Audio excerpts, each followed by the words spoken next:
Isang pagpalang araw sa ating lahat. Ako po si Salina Espaloma at yung ilalahan nilutunan para sa daily devotion na pinamagatang May Guardian Angels ba tayo? So yung concept natin ngayon is angels. Yung scripture natin ngayon is Hebrews chapter 1 verse 14 na sinasabi, "Are not all angels ministering spirits sent to serve those who will inherit salvation?" Sa Tagalog, ano ang mga anghel kung gano'n? Sila yung mga espiritu naglilingkod sa Diyos at mga isinugo upang tumulong sa mga magkakamit ng kaligtasan. Angels.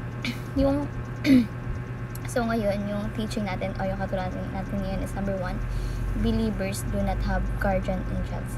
So meaning to say, ayon sa Bible, no, walang particular na guardian angel na itinalaga sa bawat mananampalataya. Ang mga angel ay may mga alagad ng Diyos na tumutulong sa kanyang mga layunin. Ayan. Hindi sila personal na tagapangalaga ng bawat isa. Hindi rin sila itinalaga upang magbigay ng protection sa tao sa isang individual na paraan. So, believers do not have guardian angels. Next, believers are higher than angels. So, meaning to say, ang mga mananampalataya ay itinuturing na mas mataas kaya sa mga anghel sa harap ng Diyos. Ang pagiging tagapagmana ng kaharian ng Diyos ay pagiging bahagi ng katawan ni Jesus Christ ay naglalagay sa mga mananampalataya sa mas mataas na posisyon kaya sa mga angels na mga nilalang lamang ng Panginoon Diyos. So, believers are higher than angels.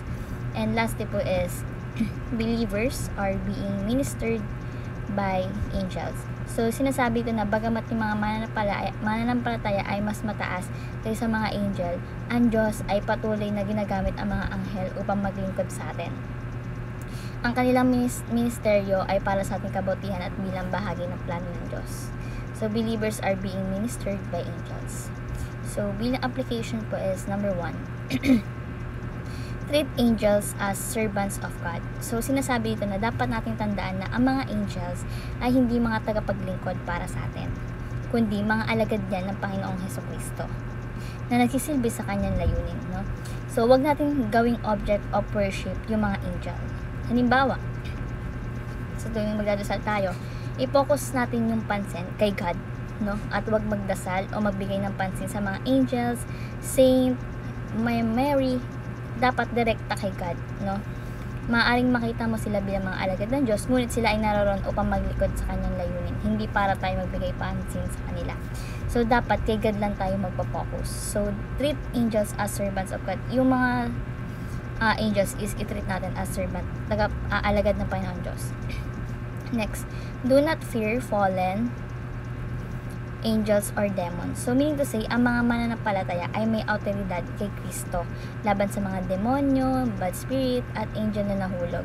Hindi tayo dapat patakot sa kanila sapagkat si Jesus Christ ang may kapangyarihan sa lahat ng spiritual na nilalang. Halimbawa, kapag ikay nakakaranas ka ng spiritual warfare, tulad ng mga takot, pangarap na nakakabahala, ganyan, o mga negative spirit, dapat tandaan na may kapangyarihan ka kay Kristo laban sa mga yon. Huwag tayong matakot kapag gano'n, no? Kundi magtiwa tayo sa kapangyarihan ni Jesus Christ na ipagtatanggol tayo laban sa lahat ng uri ng kasamaan. So, do not fear fallen angels or demons. And lastly, pray to God often and directly. So, si God ang tayong may kakayahan at kapangyarihan na tugunan ng ating mga pangailangan. Hindi natin kailangan magdasal sa mga angel o ibang nilalang, kundi direkta lang kay Jesus Christ, no? Halimbawa, sa mga pagkakataong may malaikang desisyon sa buhay mo na kailangan mong gawin, sa iyong trabaho, sa pamilya, huwag maghintay na magkaroon ng special na sign mula sa mga angel.